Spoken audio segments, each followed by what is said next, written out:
오늘 말씀 제목은요, 30배, 60배, 100배. 이게 뭘까요? 하나님이 우리를 축복하실 때에 이 축복의 가치가 이렇게 배가의 배가의 배가라는 거예요. 30배, 60배, 100배의 축복의 역사가 우리 삶 가운데도 그대로 이루어질 수 있기를 축복합니다. 여러분, 숫자 7 더하기 7은 14입니다. 근데 7 곱하기 7은 49예요. 하나님의 숫자의 이 배가는요, 심는 대로 거둔 것은 당연하지만 심은 것에 100배를 거두게 하실 수 있는 분이 우리 하나님이셔요. 따라서 할까요? 30배, 60배, 100배.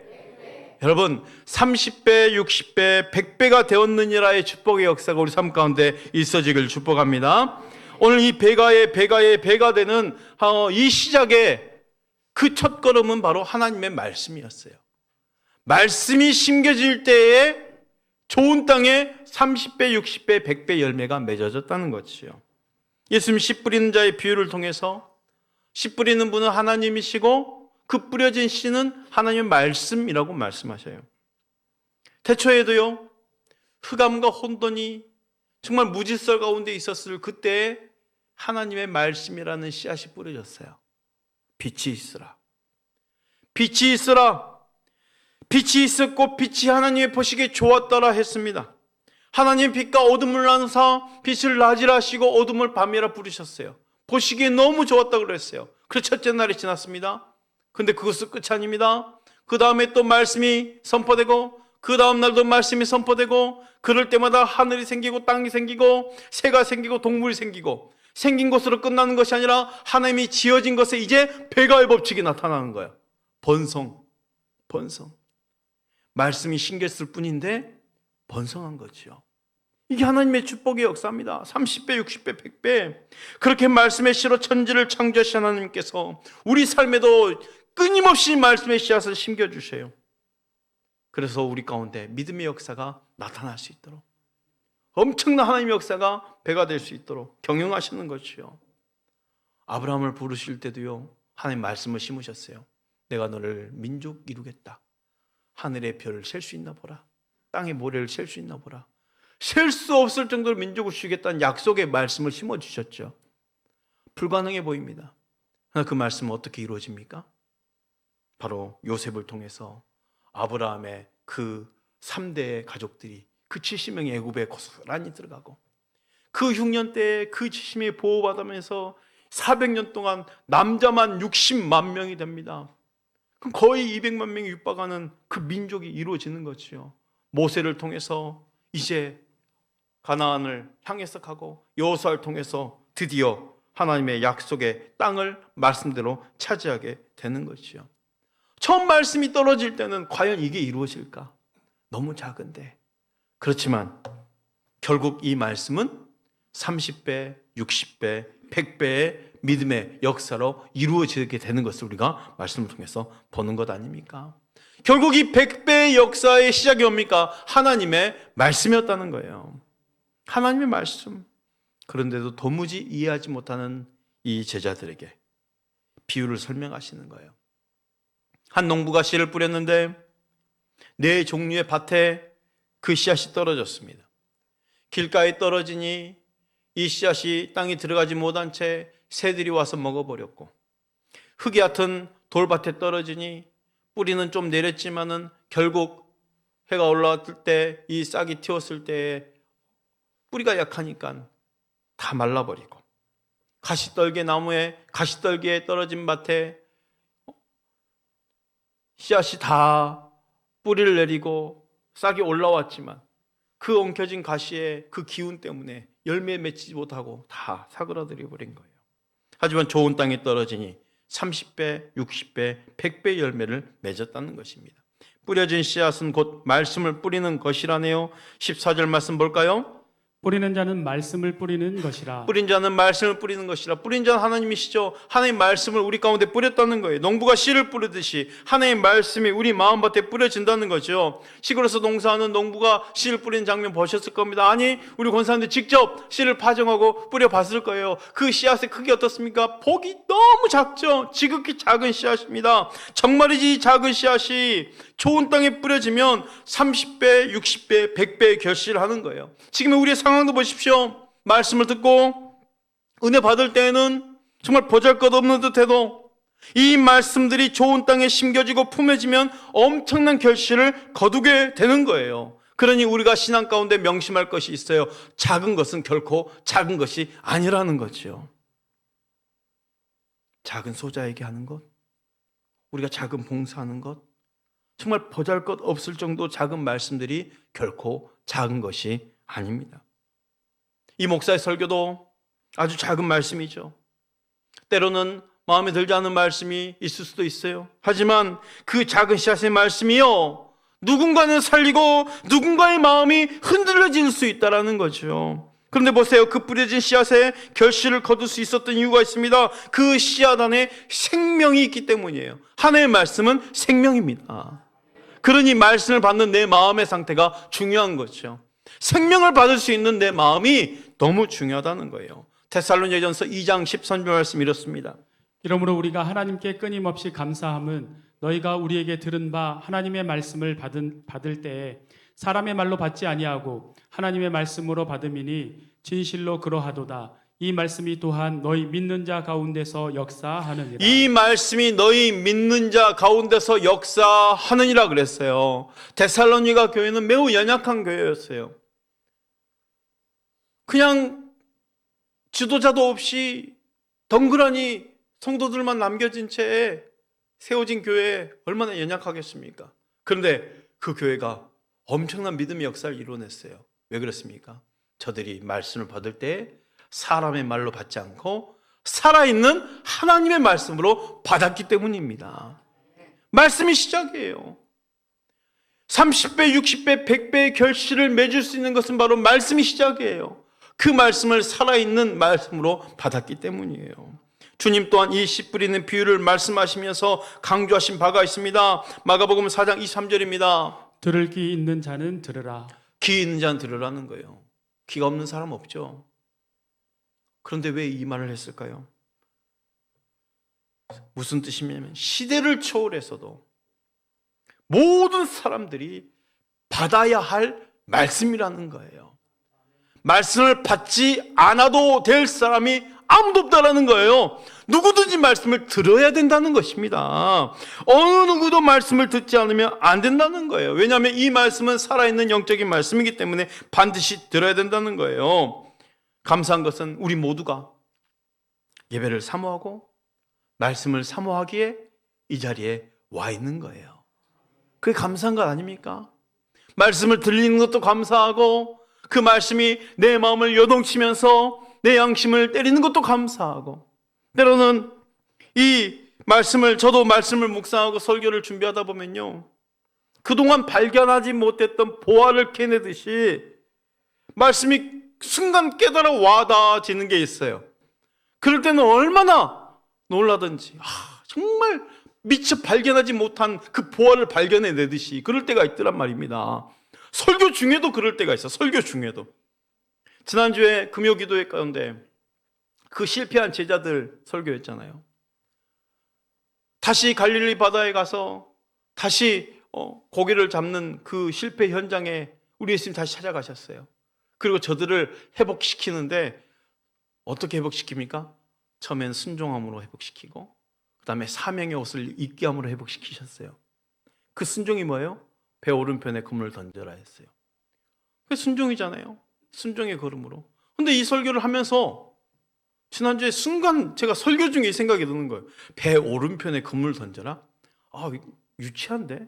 우리 주님이 이렇게 간단한 것을 하셨을까? 하는데 제 마음에 설교 중에 감동인 거예요. 어느 누구도 쉽게 순종할 수 있도록 그 순종을 받으시기 위해서 배 오른편에 던져라는 거예요. 야, 너무 은혜지 않습니까? 어느 누구나 순종할 수 있도록 그 순종을 받으려고 정말 간단한 것을 요구하시는 거죠. 저도 때로는 우리 큰애들을 뭐 용돈도 많이 못 주지만 그래도 큰애들은 용돈을 고정적으로 줘요, 매달. 근데 막둥이는 아직 용돈이 안 나가요. 초등학생이다 보니. 얘를 용돈을 주려면 뭔가 명분이 있어야 되잖아요. 근데 초등학생이 뭘 해요? 지가 뭐 운전을 나한테 해주겠어요? 뭐 옷을 뭐 달래주겠어요? 얘가 할 수 있는 건 뭘까 하다가 그냥 제가 제가 누워있으면 아빠 종아리 좀 이렇게 때려주라고. 아빠가 지금 종아리 뭉쳤다고. 얘 고사리 손으로 뭐 안마도 안 되니까 그냥 때리는 게 최고 할 수 있는 거 아닙니까? 그럼 뭐예요? 용돈 주고 싶어서 뭔가 명분을 내가 만들어주는 거예요. 하고 할 수 있는 것들을 말이죠. 우리 하나님이요, 우리에게 순종을 받으실 때 전혀 하지 못하는 걸 요구한 게 아니시더라고요. 모세에게도 야 티끌 날려라. 티끌 날리는 거예요. 야 반석 바위로 쳐라. 지팡이로 그냥 때리는 거예요. 저 홍해 가리켜라. 가리키는 거예요. 그 간단한 순종을 받으셔서 하나님이 역사를 이루어 나가는 거죠. 회복시키는 거죠.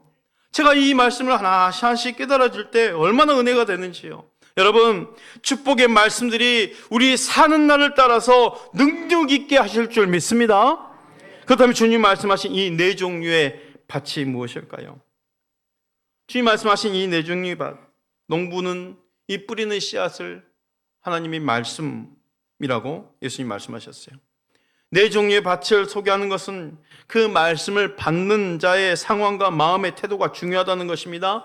네 종류의 밭은 말씀을 받는 영적 상태예요. 먼저 말씀이 길가에 뿌려졌다네요. 15절 말씀 보겠습니다. 말씀이 길가에 뿌려졌다는 것은 이들을 가리킴이니 곧 말씀을 들었을 때 사탄이 즉시 와서 그들에게 뿌려진 말씀을 빼앗는 것이요. 뿌려진 말씀을 빼앗는 것이요. 여러분, 길가라는 것은 어떤 말이냐면 단단하게 굳어진 그냥 길가라는 거죠. 밭하고 길은 틀리잖아요. 그러니까 길은 밭이 아니잖아요. 근데 그 길가에도 씨앗이 떨어졌겠죠. 근데 땅속에 못 들어가니까 이 씨앗이 드러나 있는 거 아닙니까? 그런데 새가 와서 먹어버렸다는 거예요. 말씀을 빼앗아간 거예요. 여러분, 때로는 우리가 하나님의 말씀을 깨닫지 못하는 경우가 있어요. 그냥 깨닫지 못하는 게 아닙니다. 빼앗기는 거예요. 때로는 우리가 말씀을 듣지 못하고 은혜 받지 못하는 것은 그냥 못 듣고 그냥 못 깨닫는 게 아니라 그냥 빼앗겼다는 거예요. 마귀가 수단 방법을 가리지 않고 나에게서 이 말씀이 정착되지 못하도록, 말씀이 말씀되지 못하도록 빼앗아간 겁니다. 악한 마귀가 여러 가지 환경의 옷을 입고 이 말씀이 듣지 못하게 빼앗아버리고, 그러니 내가 은혜 받고 말씀을 받는 것이요, 어찌 보면은 처절한 영적 싸움이라는 거예요. 말씀을 빼앗기지 않는 영적 싸움. 무엇보다도 우리 성도에게 어떤 말씀이 각각 필요할지는요, 사단마귀도 너무 잘 알고 있다는 거예요. 그런 이 말씀이 말씀되지 못하게 만드는 것이죠. 마귀는 어떠하든지 우리가 말씀을 듣지 못하도록 환경 가운데 역사할 것이고 내 생각 가운데 미혹할 거예요. 말씀이 있는 자리에 가지 못하도록, 그리고 말씀을 받고 내 삶에 정착시키지 못하도록, 그러니 우리는 처절한 영적 싸움을 하는 거죠. 말씀이 말씀되기 위해서. 때로는 말씀을 듣고만 말아버리고 흘러버리는 거예요. 왜요? 내게 주신 말씀을 내가 받아 품어내지 못하니까 마치 길가에 뿌려진 씨앗이 되어버리는 것이죠. 다음으로 돌밭에 뿌려졌다는 것은 16절 17절에 이렇게 말해주고 있습니다. 또 이와 같이 돌밭에 뿌려졌다는 것은 이들을 가리킴이니 곧 말씀을 들을 때에 즉시 기쁨으로 받으나 그 속에 뿌리가 없어 잠깐 견디다가 말씀으로 인하여 환난이나 박해가 일어나는 때에는 곧 넘어지는. 말씀을 받긴 합니다. 기쁨으로 받습니다. 기쁨으로 받은 은혜도 있습니다. 그런데 그 은혜가 오래가지 못하는 거예요. 교회를 나가면 몰려오는 환경 가운데 숱한 역경에 조금만 바람이 불어도 넘어져 버리네요. 왜 그럴까요? 흙이 같은 돌밭이었다는 것이죠. 뿌리가 제대로 내리지 못하니까 그 싹을 견뎌내지 못하는 거예요. 해가 돋을 때 곧 말라버렸다는 것입니다. 말씀을 받을 때 그 순간 기쁨을 받지만 유난히 뿌리를 내지 못한 성도님들이 있을 수 있습니다. 교회 안에 있을 때는 은혜 있는 것 같지만 삶 속에서는 환난과 박해에 견뎌내지 못하는 거예요. 남에게 싫은 소리 한마디도 내가 견뎌낼 힘이 없는 거예요. 이 밭으로 보기에는 겉으로는 좋은 밭이죠. 왜? 지금 돌밭이 속에 숨겨져 있으니까. 때로는 우리 영혼의 밭에도요, 보이지 않는 돌들이 있을 수 있잖아요. 사실 사람들의 모든 마음에는 하나님 말씀이 자리 잡지 못하도록 숨어있는 돌들이 있습니다. 우리 안에도 각자 숨어있는 돌들이 있을 수 있습니다. 숨어있는 돌들이 보이지 않잖아요. 마음의 상처들, 못된 습관들, 쓴뿌리들, 마귀가 심어놓고 간 견고한 진들 등등 말이죠. 사랑하는 성도 여러분, 내 안에서 말씀이 말씀되지 못하게 하는 그 숨어있는 돌들은 무엇인지를 잘 살펴 점검해 보시길 바랍니다. 만약 그 돌들을 치우지 못한 채, 그래 어떻게 어렵게 그 돌틈을 비집고 뿌리를 내렸다고 생각해 보세요. 그리고 싹을 틔웠습니다. 환경의 옷을 입고 밀려온 환난과 박해를 견뎌낼 수 있을까요? 쓰러져 버리죠. 다음에는 가시떨기에 뿌려진 자가 있어요. 18절 19절 말씀입니다. 또 어떤 이는 가시떨기에 뿌려진 자니 이들은 말씀을 듣기는 하되 세상의 염려와 재물의 유혹과 기타 욕심이 들어와 말씀을 막아 결실하지 못하게 되는 자요. 가시떨기에 있는 밭은요, 밭이 너무 좋아요. 밭은 좋아요. 그래서 뿌리도 잘 내렸고 싹도 올라왔어요. 그런데 뭐가 주의했습니까? 가시가 너무 잘 자라 있는 거죠. 그러니 결실을 맺지 못합니다. 주님 말씀하신 가시는 무엇이라고 말합니까? 19절을 보니까 세상의 염려와 재물의 유혹과 기타 욕심이 가시였다는 거예요. 가시떨기 밭은요, 아무리 말씀을 받아도 가시가 더 잘 자라 있기에 이 말씀을 상하게 만든 것이죠.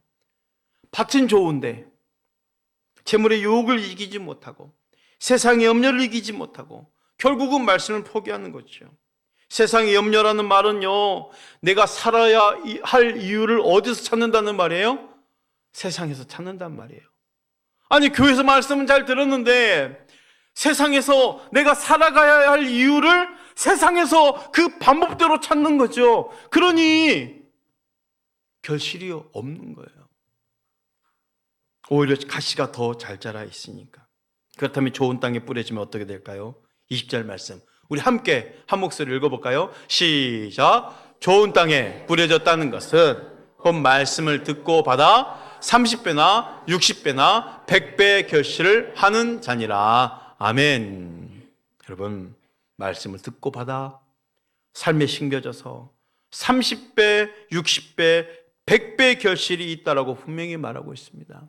오늘 제가 전하고자 하는 그 이상으로 우리 성도님들이 사모하는 그 은혜보다 더 많은 것들이 여러분 삶 가운데 부어질 수 있기를 축복합니다. 씨 뿌리는 비유를 통해서 말씀하시는 그 주님의 진짜 마음 뭘까요? 네 가지 땅이 있다고 그랬잖아요. 그래, 너는 이런 땅이야, 너는 저런 땅이야, 너는 이런 땅이야 가르쳐주기 위함이 아니에요. 이 말씀을 받으면서도 내가 이런 땅이었구나, 이런 땅이었구나, 그렇게 나 자신을 살펴보라는 것이 아닙니다. 주님의 마음은 뭐냐면요, 너의 땅이 어떤 땅이든지 상관없어. 하지만 너는 좋은 땅이 되어야 돼, 이거예요. 너는 좋은 밭이 되어야 돼, 이겁니다. 그러니 주님의 마음이 이 마음이라면 우리 또한 동일한 마음을 품어야 되지 않겠습니까? 다른 사람을 볼 때, 야, 저 사람은 보니까 길가밭이네, 길가밭. 아, 저 사람은 돌밭이 그냥 자글자글하네. 이렇게 판단할 필요가 없다는 거죠. 왜요? 우리를 보세요. 때로는 우리가 말씀을 받지 못하는 너무 굳어진 채 살아가 있는 우리의 그 신앙의 모습이 있잖아요. 또 남들에게 드러내지 못한 그 말 못할 자갈, 유리 조각들, 쓰레기들이 있잖아요. 말씀은 말씀이지만 환경 가운데 온갖 가시들이, 재물의 유혹들이, 탐욕들이 정말 우리 삶 가운데 내가 세상에서 방법을 찾고자 하는 마음들이 있잖아요. 어찌 보면은 네 가지 밭이 아닙니다. 딱 두 가지 밭이에요. 그럼 뭐예요? 주님은 우리에게 너는 좋은 땅이 되어야 돼, 이거예요. 넌 좋은 밭이 되어야 돼. 마태복음에서는요, 이 씨 뿌리는 비유를 좋은 땅이라고 표현 않고 옥토라고 표현했어요. 옥토. 참 그게 더 와닿는 것 같지 않습니까? 옥토. 좋은 땅이라니 이 옥토는요, 처음부터 옥토가 아닌 것이죠. 그렇잖아요. 옥토라는 뜻이 뭐예요? 잘 다듬어서 땅을 만들어낸 거예요.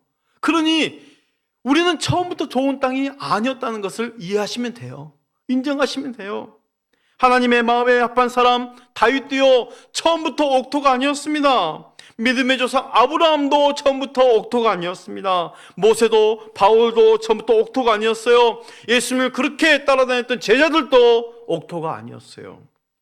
딱딱하게 굳어져서 씨앗이 도무지 심겨질 수 없는 밭이었고, 온갖 돌들이 많은 자갈밭 투성인 밭이었고, 또한 가시밭 투성이었습니다.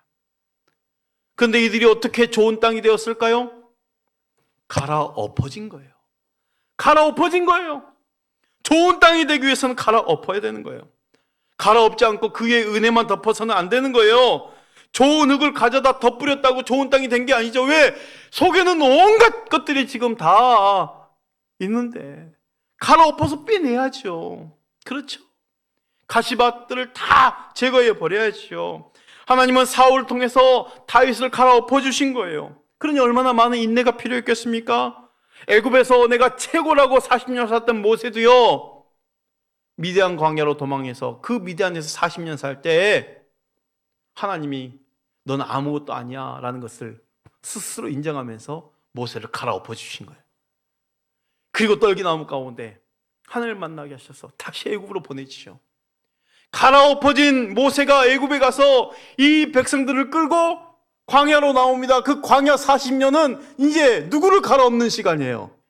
이스라엘 백성들을 갈아엎는 시간이에요. 이들 모두를 갈아엎으시는 이유는 뭐예요?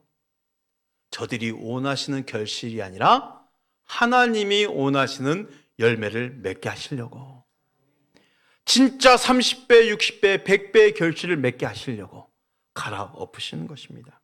중요한 것은요, 갈아엎어져야 하는데 방법은 오직 성령 충만이라는 것입니다. 더 많이 배워서 갈아엎어지는 게 아니에요. 더 많이 은혜 받아서 갈아엎어진 게 아니에요. 더 많은 기적을 보아서 갈아엎어지는 게 아니에요. 오직 성령으로예요. 성령으로 갈아엎지 전에는 주님의 말씀을 전하여도 말씀이 말씀될 수 없었고 결실할 수 없었죠. 말씀을 듣고도 도무지 결실이 없는 제자를 향해서 주님이 이렇게 말씀하셨잖아요. 요한복음 14장 26절 말씀. 보혜사 곧 아버지께서 내 이름으로 보내실 성령 그가 너희에게 모든 것을 가르치고 내가 너희에게 말한 모든 것을 생각나게 하리라. 성령이 오시면 다 알려주고 가르쳐주고 생각나게 할 거야. 왜요? 주님 말씀을 해도 그게 아직 준비가 안 됐거든요. 근데 성령으로 갈아엎어져서야 비로소 이 말씀이 깨닫게 되고 이 말씀이 자리 잡게 된 것이죠. 그러니 좋은 땅이 되는 것은요, 한순간에 단번에 되는 게 아닙니다. 성령으로 말미암아 갈아엎어질 때 내게서 보여지는 돌들, 유리 조각들, 쓰레기들 이제 다 거두어낼 수 있는 것이죠. 우리는요, 평생에 골라내야 될 사람들이에요. 평생에. 말씀을 듣는 중에도요, 혹여 이 말씀과 부딪히는 돌들이 있다면 건져내십시오. 삶 속에서 가시가 보인다면 제거하십시오. 옥토가 되는 것은 끊임없이 갈아엎고 끊임없이 골라내야 되는 것입니다. 그리고 그렇게 골라낸 옥토에 뭘 줘야 될까요? 거름을 줘야 돼요. 거름을 줘야 돼요. 우리가 한번 농사하고 나면 땅에 영양분이 떨어져서 더 많은 퇴비를 부었죠. 거름을 주는 거예요. 우리도 마찬가지죠. 끊임없이 공급받는 겁니다. 그러니 해년마다 우리 양육 과정을 통해서 또 공급받는 거 아닙니까? 예를 들어서 이 땅에 인삼 농사하는 땅은요, 6년 후에 다시 그 땅에 인삼 농사를 못 해요. 땅에 온갖 약물 다 인삼을 뽑아갔는데 기경이 안 되는 거예요. 그렇잖아요. 마찬가지입니다. 우리에게도 끊임없이 은혜의 걸음을 줘야 되는 것이요. 그런데 이 걸음을 주는 과정에도 인내가 필요한 것이요. 예요. 때로는 그 걸음의 냄새도 참아야 되겠잖아요. 저절로 맺어지는 열매는 없습니다. 진드기 같은 병균을 잡기 위해서 소독도 해야 되는 거예요. 고통을 견뎌내야 참신한 열매를 맺는 것 아니겠습니까? 일주일 앞으로 다가오는 이제 부흥성회네요. 말씀이 내 마음에 뿌려지는 시간이요, 성령으로 내 마음을 갈아엎는 시간이며 은혜의 걸음이 부어지는 시간임을 믿으시길 바랍니다. 누가복음에서 말씀하고 있는 이 씨 뿌리는 자의 비유의 결론이 이렇습니다. 누가복음에서는 이렇게 결론 맺고 있어요. 8장 15절 말씀. 좋은 땅에 있다는 것은 착하고 좋은 마음으로 말씀을 듣고 지키어 인내로 결실하는 자니라. 아멘. 따라서 할까요? 인내로 결실하는 자니라. 인내로 결실하는 자니라. 좋은 땅이라고 무조건 열매 맺는 게 아닙니다. 인내로 결실하는 거예요. 좋은 땅에 뿌려졌고 심겨졌다고 해서 저절로 결실하는 것이 아닙니다. 좋은 남편 만났지만 인내로 결실하는 거예요. 좋은 교회를 만났지만 인내로 결실하는 거예요. 좋은 직장을 만나도, 좋은 사람을 만나도 인내로 결실하는 거예요. 오늘 내가 갈아엎어지고 잘게 부서지는 놀라운 성령의 역사가 넘치기를 축원합니다. 오늘 내 마음 깊은 곳에 자리 잡고 있는 험한 돌들이 다 골라내어질 수 있기를 축복합니다. 부흥성에 부어주실 회복을 사모하면서 말씀도 받고 또 한 주간 우리가 준비하는 그 기도의 영성이 더 깊어져서 성령의 기름 부으심이 우리 가운데 나타나므로 30배, 60배, 100배 열매 가득하기를 축복합니다.